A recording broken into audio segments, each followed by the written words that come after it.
जासु बचन रवि कर निकर, धन्य धन्य सद्गुरु सुखदां, महिमा कही न जाय। जो कछु कहूँ तुमरे कृपा, मोते कछु न बसाय। बोलिए प्रेम से श्री सद्गुरु महाराज की जय। श्री सद्गुरु महाराज की जय। श्री सद्गुरु महाराज की जय।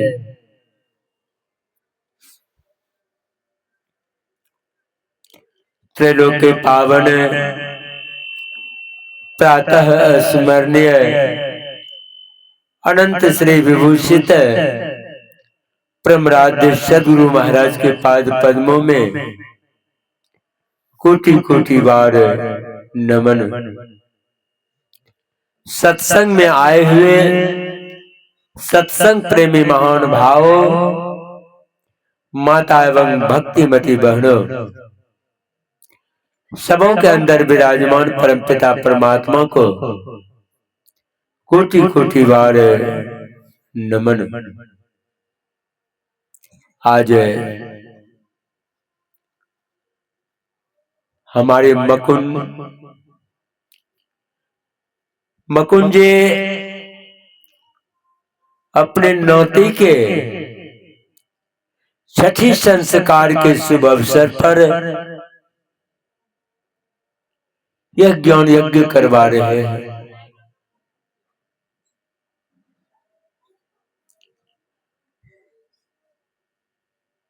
बच्चे के संस्कार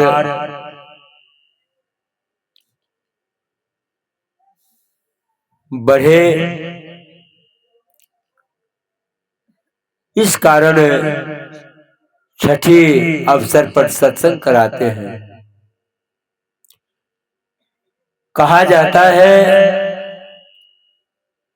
बच्चे का संस्कार माता के गर्भ में जब बच्चा रहता है ना, तभी से संस्कार प्रारंभ हो जाता है।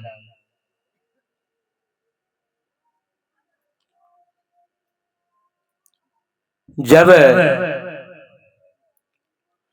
महाभारत के युद्ध में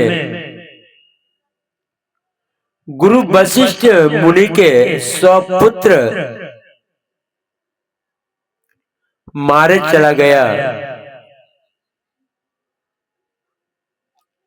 मात्र शक्ति मुनि की पत्नी बची थी।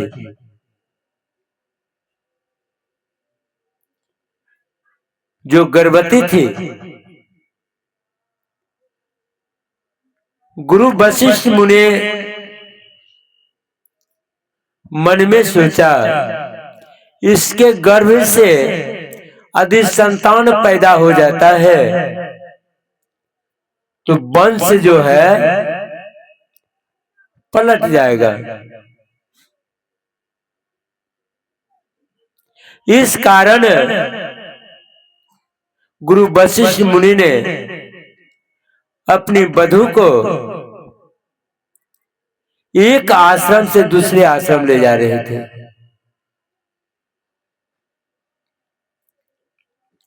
रास्ते में वह बच्चा जो गर्भ में पल रहा था वेद वाक्य गा रहा था। गुरु वशिष्ठ मुनि ने कहा, बेटे यह आवाज जो आ रही है, कहां से आवाज आ रही है? यह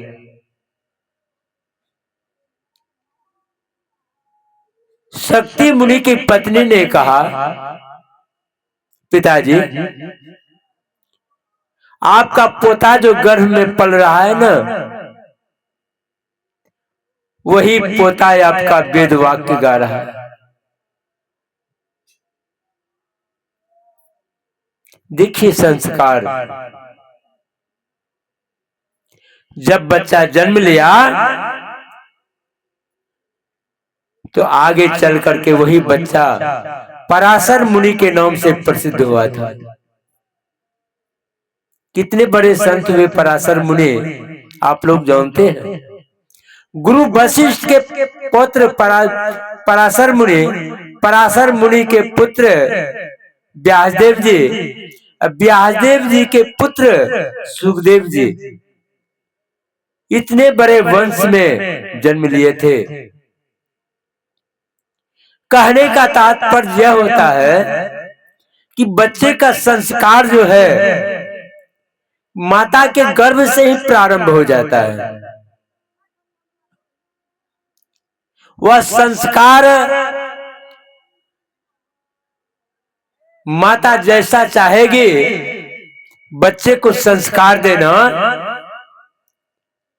वैसा बच्चा संस्कारी हो सकता है। माँ चाहेगी बच्चे को साधु बनाना, साधु बन सकता है। माँ चाहेगी बच्चे को चोर बनाना, चोर बना सकती है। माँ चाहेगी बच्चे को बलवान बनाना, बलवान बन सकता है। जब सुभद्रा गर्भवती थी, अर्जुन ने चक्रव्यूह का रचना सुनाए थे। बच्चा गर्भ में पल रहा था। अर्जुन सोचा मन में, चक्रव्यूह का रचना जब सुनाने लगा सुभद्रा को, तो बच्चा तो गर्भ में पल रहा था। छठा फाटक तक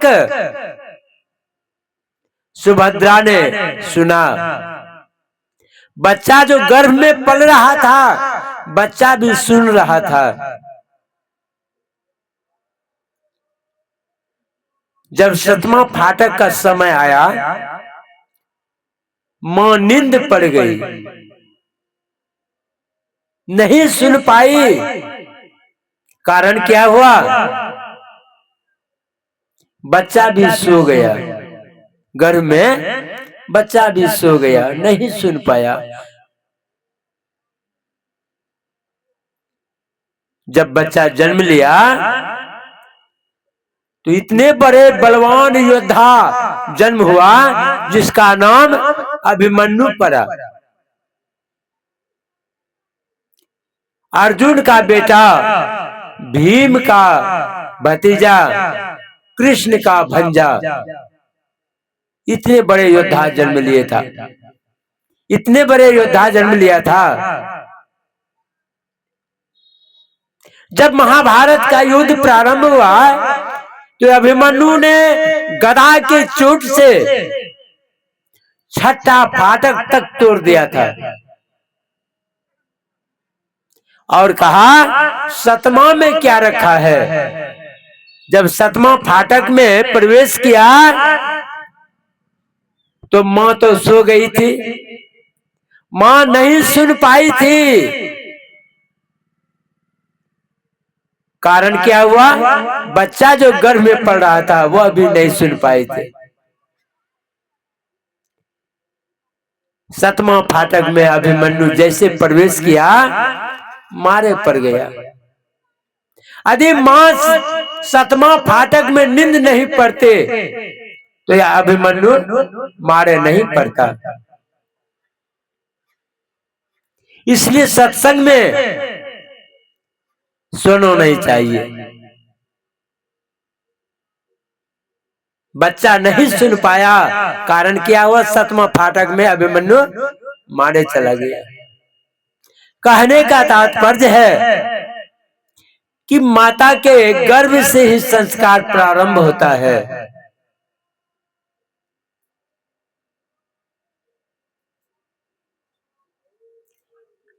कोहल मुनि के पुत्र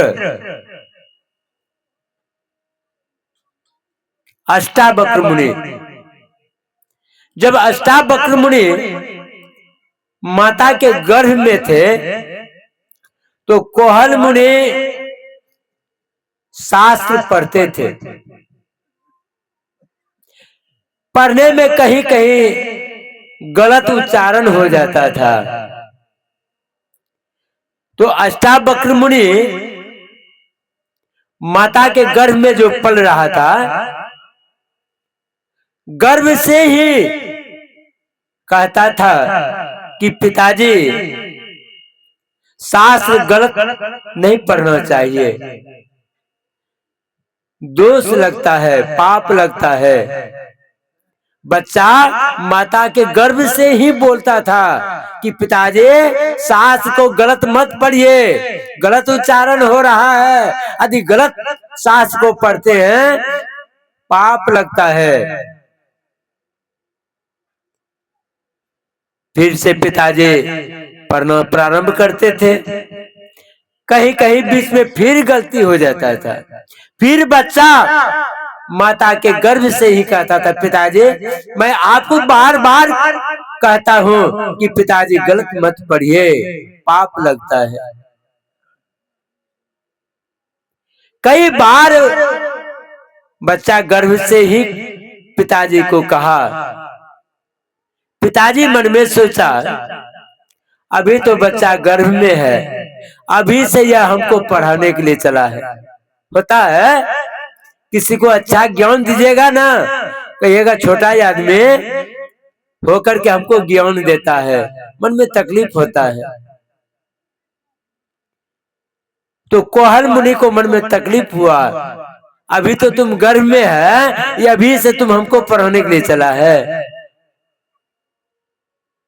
वो बात इतना सुन करके पिताजी ने श्राप दे दिया, कहा अभी तो तुम माता के गर्भ में है, अभी से तुम हमको गलत साबित कर रहा है, तुम बहुत टेढ़ा मेढ़ा लगता है, तुम्हारा जन्म होगा और क्या करेगा तुम।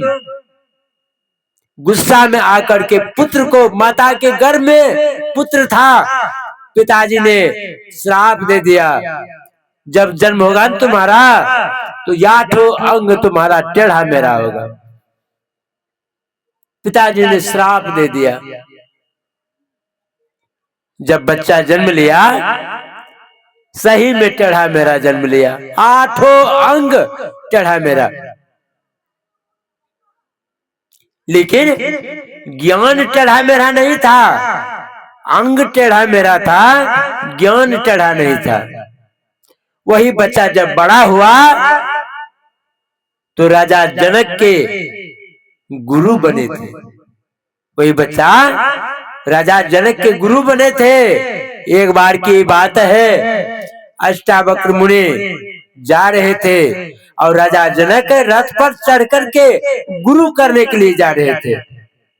रास्ता में मिल गया वही अष्टावक्र मुनि।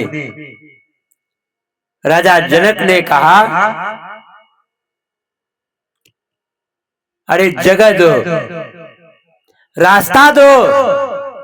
तो अष्टावक्र मुनि ने कहा, क्या कहा? अंधे को रास्ता दिया जाता है, उससे लिया नहीं जाता है।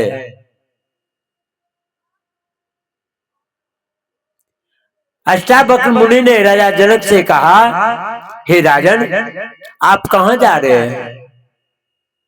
राजा जनक ने कहा, मैं गुरु करने के लिए जा रहा हूँ। अष्टावक्र मुनि ने कहा, राजन यदि गुरु रास्ता में मिल जाए तो उसको कैसे ले जाओगे? राजा जनक ने कहा, गुरु को रथ पर बैठा कर ले जाएंगे और हम पैदल चलेंगे। अष्टावक्र मुनि रथ पर बैठ गए और राजा जनक चलने लगा। जब दरबार पहुंचता है तो बड़े बड़े विद्वान लोग राजा जनक के दरबार में बैठे थे, बड़े बड़े विद्वान लोग। यह टेढ़ा मेढ़ा आदमी को देख करके, अष्टावक्र मुनि को देख करके सभी सभा में जो बैठे थे बड़े बड़े विद्वान लोग अष्टावक्र मुनि को देख करके हंसने लगे। जब हंसने लगे तो अष्टावक्र मुनि भी हंसने लगा।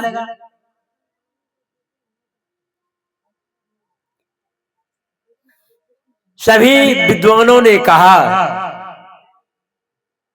कि महाराज जी आप हंसे क्यों?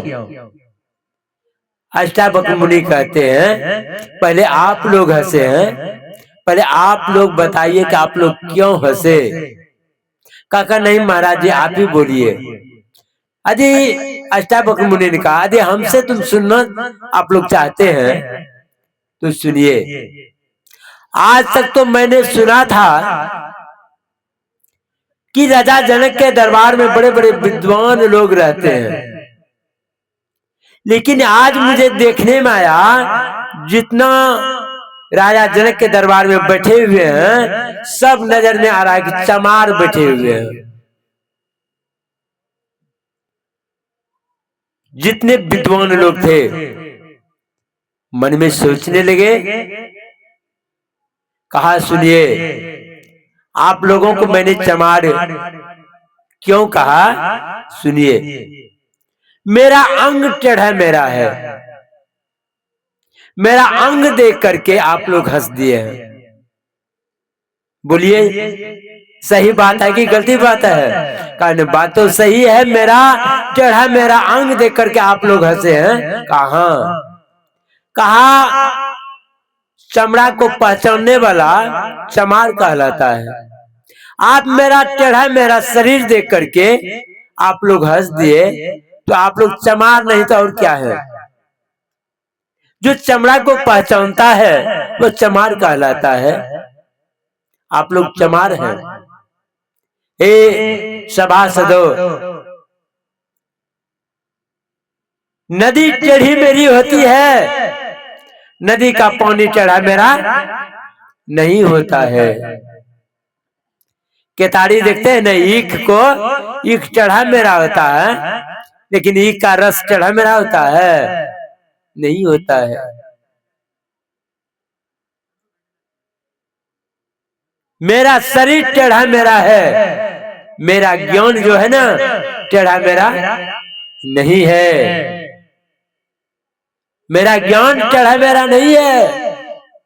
तकिया जो है लाल पीला सफेद कई तरह का तकिया होता है, लेकिन सबके अंदर मात्र रुई रहती है। शरीर टेढ़ा मेरा हो, लंबा नाटा हो, काला गोरा हो, लेकिन सबके अंदर वही एकमात्र परमात्मा है। सबके अंदर में वही मात्र एक परमात्मा रहता है। मेरा शरीर टेढ़ा मेरा है, मेरा ज्ञान टेढ़ा मेरा नहीं है। यह ज्ञान कहां से आया? यह संस्कार जो है, यह संस्कार माता के गर्भ से लेकर के आया ना। माँ जैसा चाहेगी बच्चे को वैसा संस्कार देगी। यदि माँ गर्भवती रहेगी उस समय माँ चाहेगी मेरा बच्चा संत पैदा हो, उस समय में माँ किसी का झींगा तोड़ करके चुरा करके सब्जी बनाकर खा लेगी, किसी के खेत से मुरई उखाड़ करके चुरा कर ले आ करके खाएगी, तो बच्चा कैसा होगा? साधु जन्मेगा? चोर पैदा होगा। माँ जब गर्भवती रहे तो माँ को पवित्र रहना चाहिए, पवित्र रहना चाहिए, शुद्ध आचरण करना चाहिए। आप लोग देखते हैं माँ गर्भवती जब रहती है सुंदर बालक का फोटो टांगती है, देखते होंगे घर में। जैसा सुंदर फोटो टांगती है घर में, बच्चा भी वैसा ही सुंदर पैदा लेता है। क्यों? उसका स्मरण शक्ति हर हमेशा उस तस्वीर पर लगा रहता है। ठीक उसी तरह माँ जब गर्भवती रहे, माँ को पवित्र रहना चाहिए, आचरण पवित्र रखना चाहिए, शुद्ध भाषा बोलना चाहिए, गलत भाषा मुंह से नहीं निकलना चाहिए। यदि गलत सलत भाषा निकल जाए तो बच्चा जो जन्म लेगा वो बच्चा उसके अनुकूल होगा। इसलिए यदि जीवन को बनाना चाहते हैं तो अपना आचरण को सही कर ले, बच्चा का संस्कार बन जाएगा। बच्चे का जन्म संस्कार देना माता पिता का धर्म है। यदि माँ उस समय शिखर का पुड़िया खाएगी तो क्या बच्चा कैसा साधु जन्मेगा? नहीं जन्मेगा। कयाधु राक्षस प्रवृत्ति के थे। जब इंद्र ने कयाधु को बंदी बना करके लेकर के गए, उससे छुड़ा करके नारद जी ने अपने आश्रम में रखा था। बच्चा गर्भ में पल रहा था, नारद जी अपने आश्रम में रखे थे, आश्रम में बराबर सत्संग करते थे।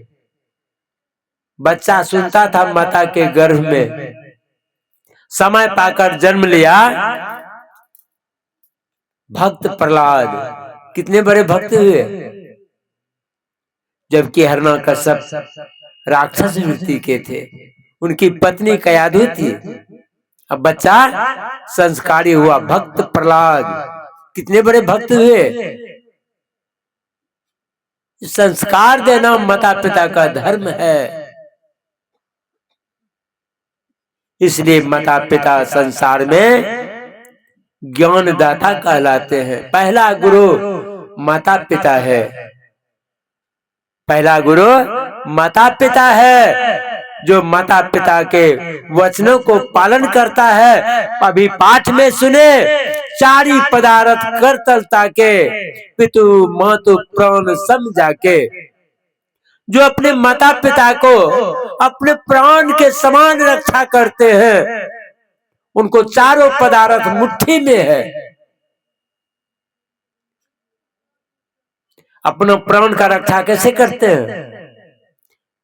यदि पैर में कुदाली पारते हैं तो कुदाली नहीं लगना चाहिए, गिरने का भय है।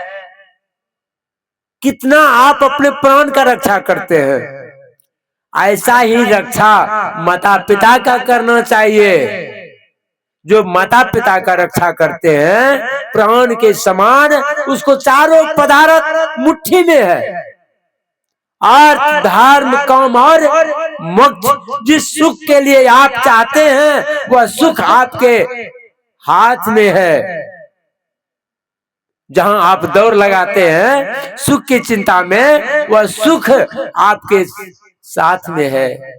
जो अपने माता पिता का सेवा करते हैं, जो अपने माता पिता का सेवा करते हैं, चारों पदार्थ मुट्ठी में है। एक बार देवताओं का सभा लगे,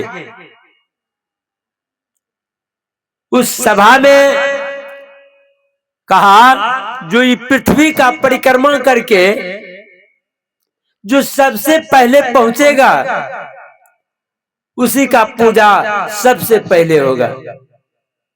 तो कौन नहीं चाहता है कि मेरा पूजा सबसे पहले हो? सबको आदर चाहते हैं। तो जितने देवी देवता थे अपना अपना सवारी पर, किसी का सवारी उल्लू है, किसी का मोर है, किसी का गरुड़ जी है, सब अपना अपना सवारी पर बैठ करके पृथ्वी का परिक्रमा करने के लिए चला। अब गणेश जी का सवारी चूहा, चूहा पर बैठ करके कहां तक चलेंगे? सब देवता अपना अपना सवारी पर, कोई बाघ के सवारी है, सब अपना अपना सवारी पर बैठ करके बस जहाज के तरह परिक्रमा करने लगे। कितना जल्दी लौट करके हम आएंगे जो मेरा पूजा सबसे पहले होगा। गणेश जी सोचे मन में, हम चूहा पर बैठ करके, गणेश जी का सवारी चूहा है, गणेश जी सोचे चूहा पर बैठ करके हम कितना दूर जाएंगे, आ सकेंगे। गणेश जी ने क्या किए, माता पिता को चूहा पर बैठ करके 5 बार घूम करके माता पिता को प्रणाम कर लिए, अब बैठ गए।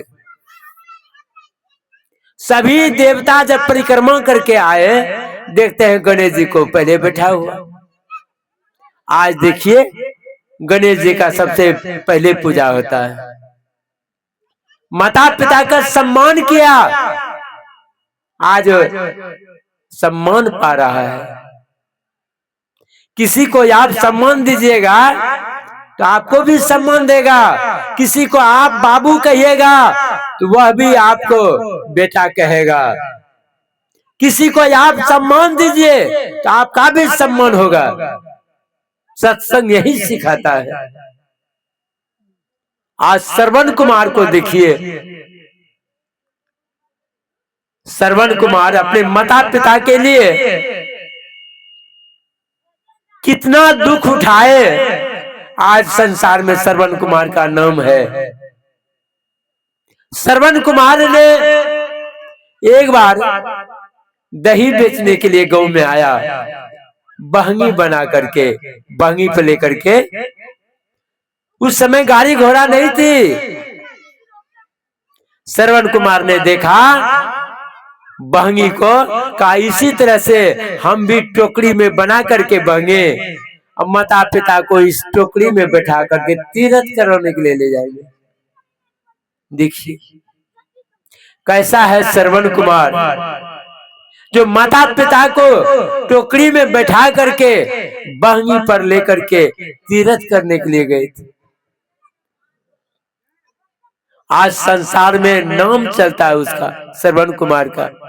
हर घर में उनका तस्वीर है,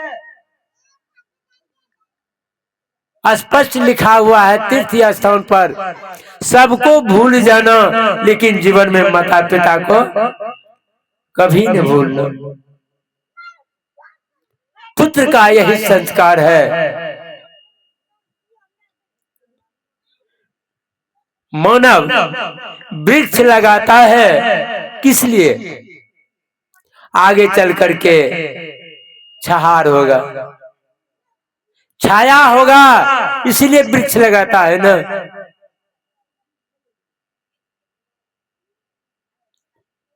लेकिन आज क्या है, बेटा जब उरांत हो जाता है तो माता पिता को छोड़ देता है।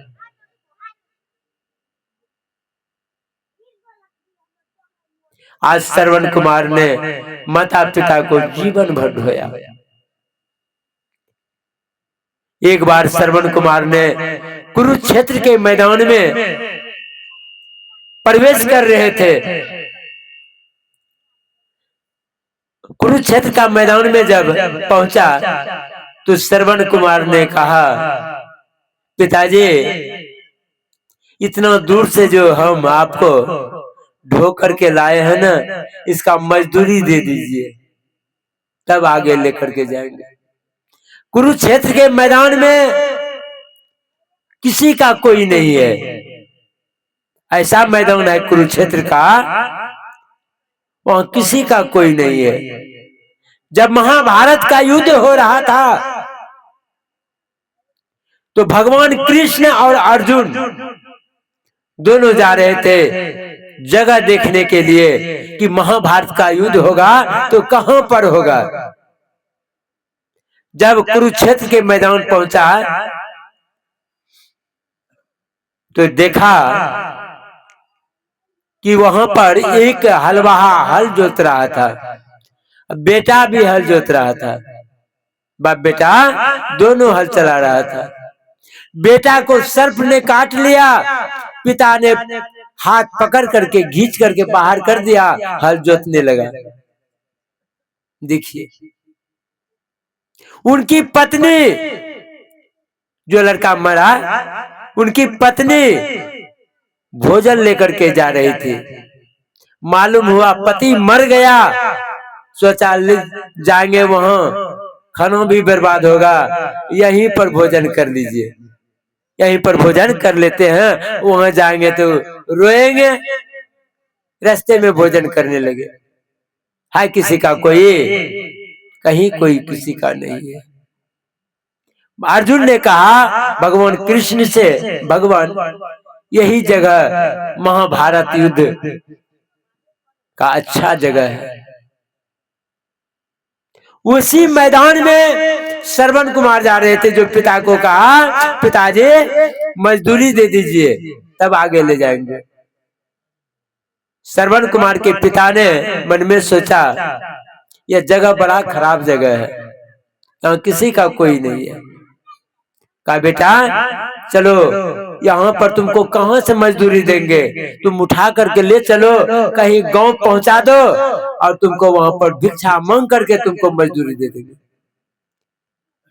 किसी तरह से श्रवण कुमार ने माता पिता को वहां से उठा करके गांव लाया। जैसे कुरुक्षेत्र का मैदान पार होता है, वैसे श्रवण कुमार को बड़ी चोट लगा और हाथ जोड़ करके पिताजी के चरण को स्पर्श किया। कहा पिताजी मुझसे गलती हो गया, मुझे माफ कर दीजिए। कहा देखो बेटा तुम्हारा दोषी नहीं है, जगह का दोष था। आज श्रवण कुमार का नाम चल रहा है। कहा पुत्रवती जुगती जग सोई, रघुपति भक्ति जासु सुतोई। पुत्रवती वही है जिसका पुत्र भगवान का भक्त हो। कहा माई जनो तो ये रोजन कह दाता के सूर, नहीं तो रह जा बांधने मति गमा जाए नूर। कहते हैं माई जनो तो ये रोजन कह दाता का सूर। माता को पुत्र पैदा करना चाहिए, बलवान योद्धा वीर जन्म लेना चाहिए, पुत्र को जन्म देना चाहिए, भक्त भगवान का भक्त को पैदा करना चाहिए, तब पुत्र, नहीं तो कहते हैं ऐसे माता को बांझ रहना अच्छा है, बेकार खून बहाती है। खून बहाना बेकार है, माता को बांझ रहना अच्छा है, लेकिन ऐसा पुत्र को जन्म देना अच्छा नहीं है।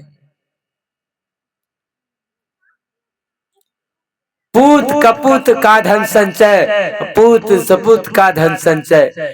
पुत्र यदि कुपुत्र निकल गया तो आपका धन जमा किया हुआ लुटा देगा। यदि कुपुत्र पैदा हो गया पुत्र, तो जमा किया हुआ धन को आपको समाप्त कर देगा। यदि सुपुत्र हो गया तो गया हुआ धन को बटोर करके जमा कर देगा। वैसा को कहते पुत्र, वैसा संसार में पुत्र होना चाहिए। एक माता ने सोचा मन में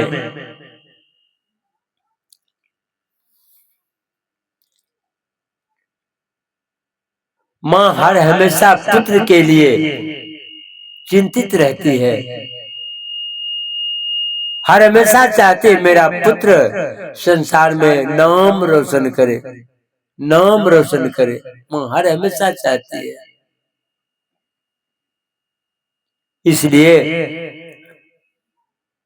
माँ और बेटा में कभी झगड़ा नहीं हुआ था, कभी झगड़ा नहीं हुआ था। बेटा ने माँ को इतना प्रेम से सेवा करता था, संसार के लोग कहते थे बेटा तो कहिए फलना का बेटा, कि माँ बाप का सेवा करता है, माँ को थोड़ा सा भी दुख नहीं देता है, बेटा तो वैसा चाहिए। कभी माता पिता से पुत्र को झगड़ा नहीं हुआ। एक दिन माँ ने बेटा से परीक्षा लिया, अपना पुतहु से माँ कहती है कि बधू, जब तुम्हारे पति आएंगे विश्राम करने के लिए तो पहले से गद्दा को, तोशक को पानी में भिजा देना। ठंडी का मौसम था, इसी तरह से का तोशक को पानी में भिगो देना, ऊपर से जाजिम, सूखा जाजिम बिछा देना। तो उनकी बधू ने सोचा मन में, आज मेरी सास ने मार खिलाने का उपाय सोच रही है। ठंडी का मौसम था, तोशक को भिगा दिया पानी में, ऊपर से जाजिम बिछा दिया। जैसे पति उसका विश्राम करने के लिए शरीर को लेटा, वैसे शरीर भीग गया पानी से। उठा, अपनी पत्नी को 2-4 थाप खींच करके दे दिया। पत्नी कहती है, मेरा इसमें कोई गलती नहीं है, आपके माँ जो है ना, माँ ही कही थी तो सबको भिजा करके देने के लिए। अब तो उस दिन माँ को इतना गाली गलौज बेटा ने किया जो कि कभी नहीं किया था, कभी नहीं किया था। उस दिन इतना गाली गलौज किया, मार पीट कर बैठा। संसार के लोग जमा हो गए कि इतना प्रेम था माँ बेटा में, आज क्या हो गया कि माँ को एक भी दशा नहीं छोड़ा है। का इसका पंचायती जो है ना सुबह होगा। सुबह हुआ, पंचायत बुलाने के समय आया। रोज सुबह माता को प्रणाम करता था बेटा। प्रातः काल उठी रघुनाथा, अम्मा तो पिता गुरु ना वही माथा। पहले जमाने में भगवान राम ने सुबह उठ करके माता पिता को प्रणाम करते थे, उसी तरह बेटा भी सुबह उठ करके माँ को प्रणाम करते थे। और उस दिन झगड़ा करके अब बेटा चला गया एक जगह दूसरे के यहाँ सोने के लिए। माँ इधर से लोटा में पानी लेकर के जा रही थी खेत की तरफ, सुबह में खेत की तरफ जा रही थी। उधर से बेटा आ रहा था, रास्ते में मुलाकात हो गया। रात में तो झगड़ा किया था, लेकिन बेटा उधर से जैसे आया ना, तो आदत लगा हुआ था सुबह उठ करके माँ को प्रणाम करना। तो बेटा माँ को प्रणाम करता है। माँ कहती है, बेटा रात में तुम एक भी वजन तुम हमको नहीं छोड़ा है, इतना गाली गलौज किया है, अभी तुम प्रणाम करते हो। फिर से गुस्सा आ गया, उतने गुस्सा में लगा। फिर पंचायत बैठा, पंचायत में कहा, माँ ने 9 महीना तक बेटा को मैंने गर्भ में ढोया, कुली बनकर ढोबत रहले, भार बबुआ काहे भूली गेले माता के दुलार बबुआ। जब माता के घर में पुत्र रहता है तो माँ कितना देवता पितर को करती है। जब बच्चा बाहर होता है, माँ के गोद में पैखाना करता है, पेशाब कर बैठता है, पैखाना कर बैठता है, माँ क्या करती है, अपना साड़ी से ढक लेती है, सोचता है कि खाना खा करके ही उठेंगे। यदि पेशाब थाली में कर दिया तो माँ क्या कहती है, नहीं पेशाब नहीं किया है, उठा करके खा लेती है। वो बच्चा आज कहेगा तो हमरो की करने छे, की करना छे, तो हमरो सोचिए, विचार कीजिए।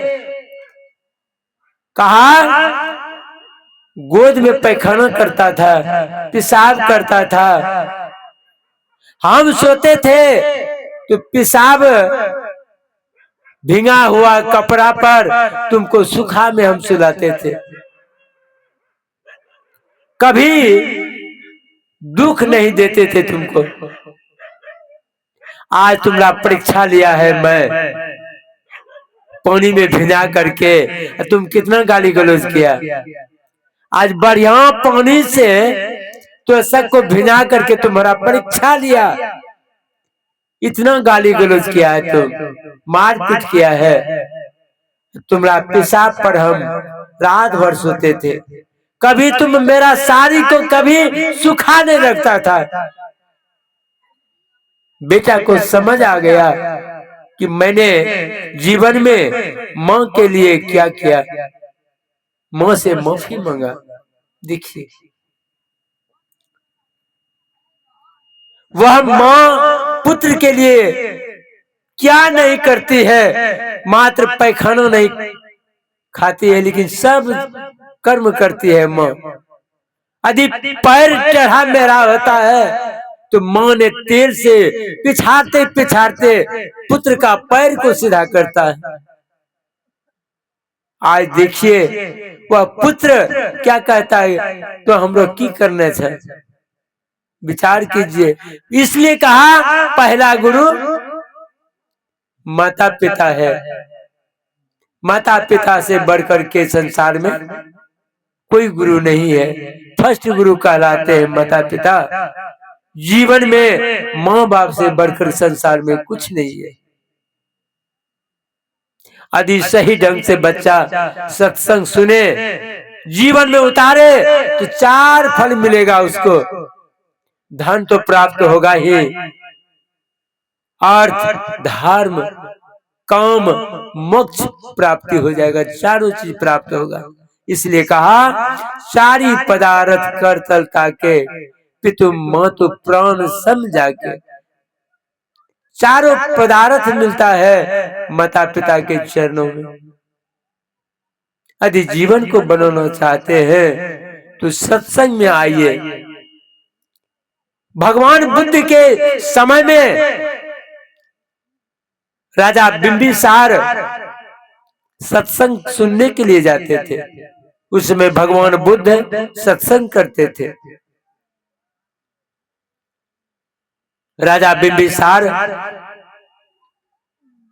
जाते थे सत्संग में, लेकिन राजा बिंबिसार के एक ही पुत्र थे जिसका नाम था अजात शत्रु। जब बिंबिसार सत्संग करने के लिए जाते थे तो बेटा को लेकर के नहीं जाते थे। सोचते थे यदि बेटा को हम सत्संग में ले जाएंगे ना, कहीं भगवान बुद्ध का प्रवचन सुन करके कहीं साधु बन गया तो राजपाट को कौन चलाएगा, इसलिए सत्संग में नहीं ले जाते थे। जब बड़ा हुआ राजा बिंबिसार का पुत्र अजातशत्रु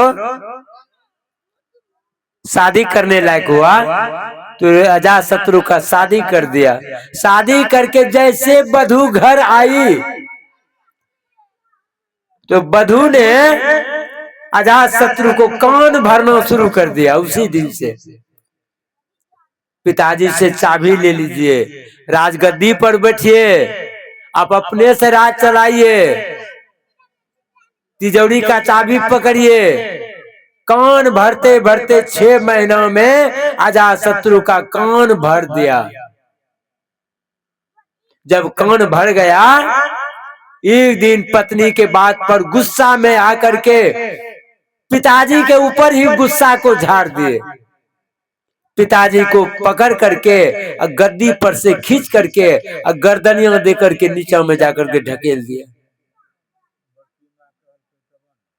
ढकेल दिया और कहा अपनी प्रजा से जाओ इसको जेल में जाकर के बंद कर दो। जेल में बंद कर दिया। राजा बिंबिसार का खाया हुआ मुंह राजा बिंबिसार के पत्नी काजू किशमिश चुरा करके ले जाते थे, जेल में खाने के लिए देते थे। मालूम हो गया मां को जेल जाना बंद कर दिया। का कोई जरूरी नहीं है भेंट करना। कमजोर हो गया राजा बिंबिसार। एक दिन गांव से ठाकुर को बुला करके कहा पिताजी का दाढ़ी बड़ा बड़ा हो गया है, जब पिताजी का दाढ़ी जाकर के बना दो जाकर के, और बनाते समय अस्तूरा से पिताजी का सर धड़ अलग कर देना। राजा का हुक्म हुआ, गया ठाकुर यहाँ से, कहा दाढ़ी बना लीजिए। सोचा दाढ़ी बनाने के लिए बेटा भेजा है। ठाकुर ने क्या किया, दाढ़ी बनाते समय सर धड़ गले से काट दिया उसको अस्तूरा से। उस दिन राजा बिंबिसार का मृत्यु हो गया। अब क्रियाकर्म होने लगा।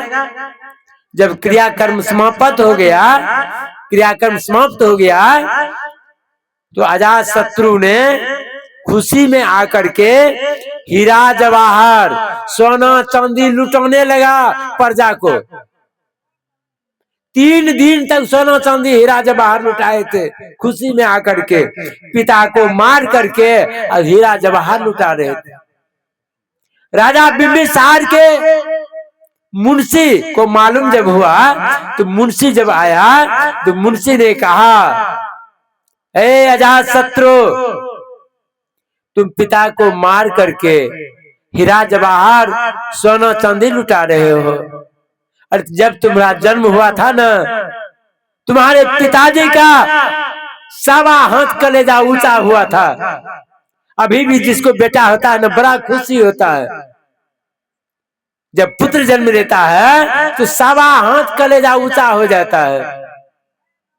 ए अजात शत्रु, जिस दिन तुम जन्म लिया था उस दिन तुम्हारे पिताजी का कलेजा 1.25 हाथ ऊंचा हुआ था, और तुम 3 दिन तक सोना चांदी हीरा जवाहर लुटा रहे हो। 3 महीना तक तुम्हारे पिताजी ने सोना चांदी हीरा जवाहर लुटाया था तुम्हारे जन्म पर, और तुम पिता को मार करके हीरा जवाहर लुटाते हो। अब तो अजात शत्रु सोचने लगा, बगल में तलवार था, तलवार उठा करके मुंशी से कहा, जब मेरा पिताजी संसार से चले गए तो मैं शत्रु होकर के रह करके क्या करेंगे। तलवार से अपना गर्दन काटने के लिए चाहा। जैसे काटने के लिए चाहा कि भगवान बुद्ध आगे में आकर के खड़ा हो जाते। भगवान बुद्ध ने कहा, हे अजात शत्रु, तुम क्यों आत्महत्या करने के लिए चला है? तुम्हारा दोष इसमें नहीं है, तुम्हारा पिताजी का ही दोष था। कहा कैसे? कहा तुम्हारे पिताजी जब सत्संग में जाता था ना, तो तुमको नहीं ले जाता था। यदि तुमको ले जाता सत्संग में तो ऐसा विचार तुम्हारे पास नहीं होता, तुम्हारे पास ऐसा विचारधारा नहीं होता। लेकिन तुम्हारे पिताजी ने तुमको कभी सत्संग में नहीं ले गया, जिससे तुम्हारा याद यह कूढ़ वचन तुम्हारे अंदर में है, तुम शत्रु बन गया पिता का, तुम्हारा दोष नहीं है। तब अजात शत्रु ने कहा भगवान बुद्ध से, भगवान क्या किया जाए? तो भगवान बुद्ध ने कहा, बुद्धम शरण में, बुद्ध के शरण में आ जाओ, तुम्हारा कल्याण हो जाएगा। बुद्ध के शरण में आ जाओ, तुम्हारा सारा दोष मिट जाएगा, तुम्हारा कल्याण हो जाएगा। तो भगवान बुद्ध के शरण में आए। अर्जुन से भगवान कृष्ण ने कहा था, सर्वधर्मान्य परित्यज्य मामेकं शरणं व्रज, अहं त्वा सर्व पापभ्यो मोक्षयिष्यामि मा शुचः।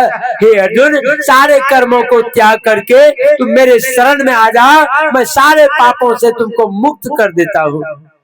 उसी तरह भगवान बुद्ध ने कहा, हे अजात शत्रु, बुद्धम शरणामि, तुम बुद्ध के शरण में आ जाओ, तुम्हारा सारा दोष खत्म हो जाएगा, कल्याण हो जाएगा, जीवन बदल गया। देखिए, इसलिए बाल बच्चे को भी सत्संग में बैठाइए, जिससे आपको जीवन बदलेगा, जीवन का सुधार होगा। इसी तरह से भगवान बुद्ध का सत्संग चल रहा था। सभी कोई प्रणाम किए भगवान बुद्ध को। माता घर से निकल करके आकर प्रणाम किया, भगवान बुद्ध ने आशीर्वाद दिए। उनके गोद में था एक बच्चा, बच्चा को पकड़ करके भगवान बुद्ध के चरण में जाकर के प्रणाम करवाए। भगवान बुद्ध कुछ नहीं बोले। माता जी कहती है कि भगवान सबको आप आशीर्वाद दिए, इस बच्चा को क्यों न आशीर्वाद दिए। भगवान बुद्ध ने कहा कि बेटी, इस बच्चा का आयु मात्र 7 दिन है, 7 दिन है इसका आयु, इसलिए मैं इसको आशीर्वाद नहीं दिया। कहा भगवान जो बीमारी को पहचानता है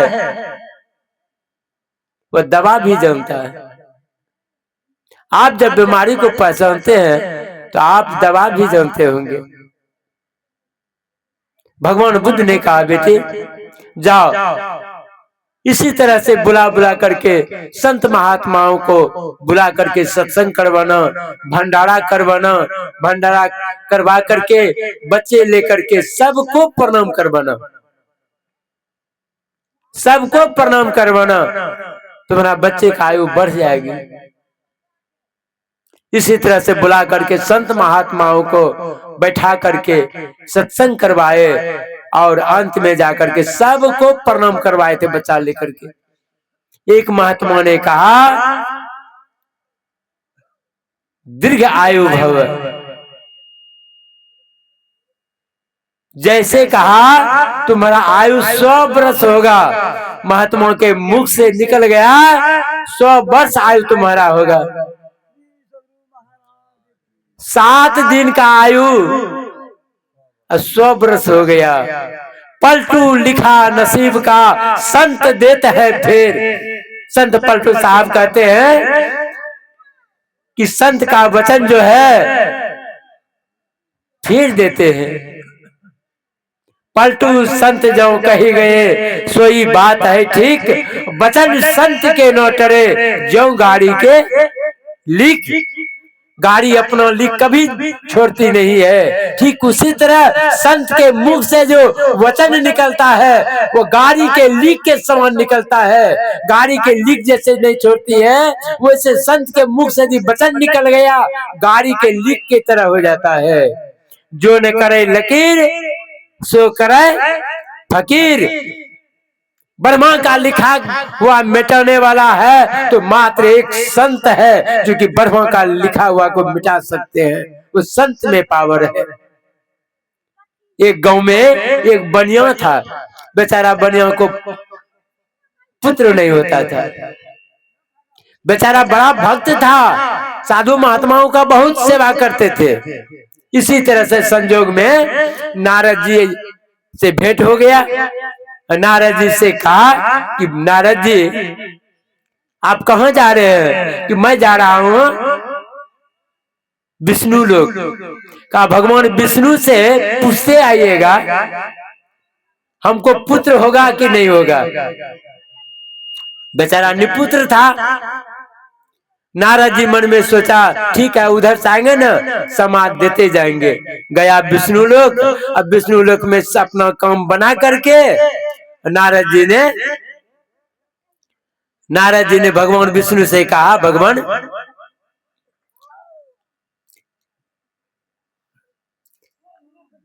आपका एक तो भक्त है, वो निपुत्र है, उसको पुत्र नहीं है, बड़ा उदास है बेचारा। लेकिन हमसे पूछा है कि भगवान विष्णु से पूछते आइएगा पुत्र होगा कि नहीं होगा। भगवान विष्णु ने अपना रजिस्टर उठा करके देखते हैं इसके नसीब में 7 जन्म तक पुत्र नहीं होगा। 7 जन्म तक पुत्र नहीं है। नारद जी से कहा हे नारद जिस भक्त के विषय में तुम कहते हो ना उसको 7 जन्म तक पुत्र नहीं होगा। बेचारा बड़ा सेवा करता था साधु महात्मा का। जब नारद जी आए बड़ा खुशी हुआ कि हमारा समाज लेकर के आ रहे हैं। नारद जी से कहते कहिए बाबा भगवान क्या कहे। कहा क्या कहेंगे, भगवान तो कहा तुमको 7 जन्म तक पुत्र नहीं होगा। एक जन्म का कौन पूछता है, तुमको 7 जन्म तक पुत्र नहीं होगा। बेचारा उदास हो गया, लेकिन साधु महात्माओं का सेवा करने के लिए चूकता नहीं था। कोई भी साधु महात्मा आते थे, आदर करते थे, सम्मान करते थे, उनका पूजा करते थे। संजोग बस उसी गांव में एक बार पहुंच गए रविदास जी। रविदास जी पहुंच गए, एक गली से आते हैं, एक नारा लगाते हुए आ रहे हैं रविदास जी, जय रोटी तय बेटा, जय रोटी तय बेटा, यही बोलते हुए आ रहे थे। वो भक्त जो था जैसे सुना, बाबा को बुला करके घर पर लाए। ऐसे संजोग से 4 रोटी खाए रविदास जी ने, 4 रोटी खाए, कहते जय रोटी तय बेटा, 4 रोटी खाए। संजोग बस समय पा करके उस बनिया को 4 पुत्र हुआ, 4 पुत्र हुआ। और चारों पुत्र जब सयाना हुआ, बड़ा हुआ कुछ, एक दिन नारद जी जा रहे थे उसी होकर के। नारद जी जैसे आए तो भक्त जो था बनिया अपना बेटा से कहा कि बाबा आ रहे हैं, सबको प्रणाम करो। चारों बेटा भिड़ गया, बाबा के सेवा में प्रणाम करने लगा। नारद जी ने कहा कि भाई साहब ये चारों कौन है? कहा ये चारों मेरा लड़का है, चारों मेरा लड़का है। अब तो नारद जी को आश्चर्य हो गया कि भगवान कहे थे 7 जन्म तक पुत्र नहीं है, इसी जन्म में 4 पुत्र हुआ। नारद जी के पेट में कलछुल उलटने लगा। नारद जी बस चल दिए विष्णु लोक, और भगवान विष्णु के पास जैसे जाते हैं ना, तो भगवान विष्णु व्याकुल हो गए। कहा नारद जी अरे क्या कहेंगे, हमारा छाती में इतना दर्द है, यदि कोई भक्त कलेजा काट करके देगा ना, तभी मेरा दर्द आराम हो सकता है। अब नारद जी भगवान को दर्द है, नारद जी कटोरा लेकर के चले गांव में भक्त खोजने के लिए।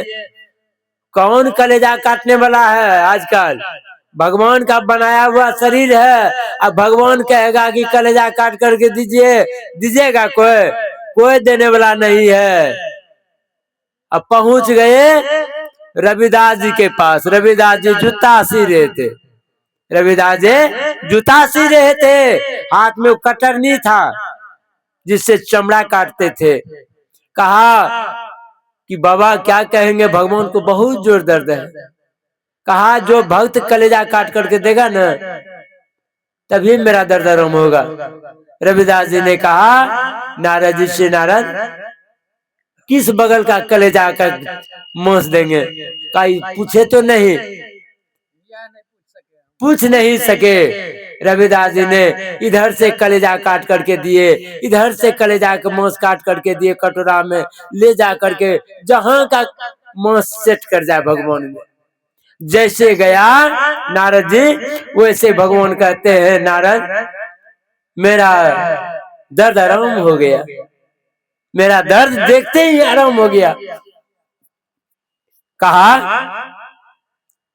कि भगवान हम यही कहने के लिए आपके नजदीक आए थे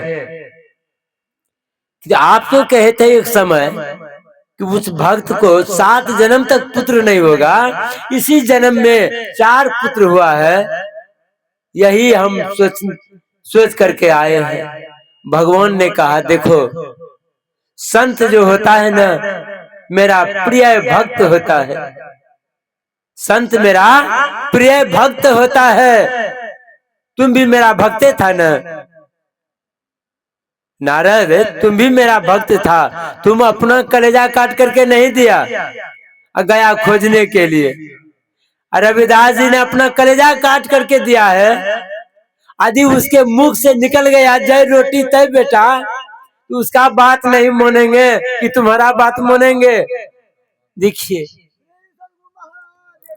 पलटू संत जाऊं कही गए, सोई बात है ठीक, वचन संत के न टरे, जो गाड़ी के लीक। गाड़ी के लीक के तरह संत का वचन होता है, जो न करे लकीर सो करे फकीर। ब्रह्मा के मिटाने का ताकत लिखा हुआ ताकत को है तो एकमात्र संत में है। इसलिए संतों का सेवा हर हमेशा करना चाहिए। आज हमारे मुकुंद जी ने अपने नौती के छठी संस्कार के शुभ अवसर पर यज्ञ करवाए। सारे यज्ञों से यह यज्ञ श्रेष्ठ कहलाता है। हर यज्ञ कीजिएगा, यह ज्ञान नहीं मिलेगा। तीर्थ जाइए, जल ढार करके चले आइए, कौन पढ़ाने वाला है? झूठ, चोरी, नशा, हिंसा, बेविचार, पंच पाप से दूर करने वाला है कोई नहीं है। हाँ, एकमात्र इस सत्संग में है। आज इस सत्संग हमारे मुकुंद जी ने ज्ञान यज्ञ करवाए। नौती के छठी संस्कार के शुभ अवसर पर हम उस बच्चे को गुरु महाराज से निवेदन है, हे गुरु महाराज, उसका जीवन दीर्घ आयु हो, संसार में सुखी से रहे और इसी तरह से भक्त बने और संतों का सेवा करते रहे। बोलिए प्रेम से श्री सद्गुरु महाराज की जय।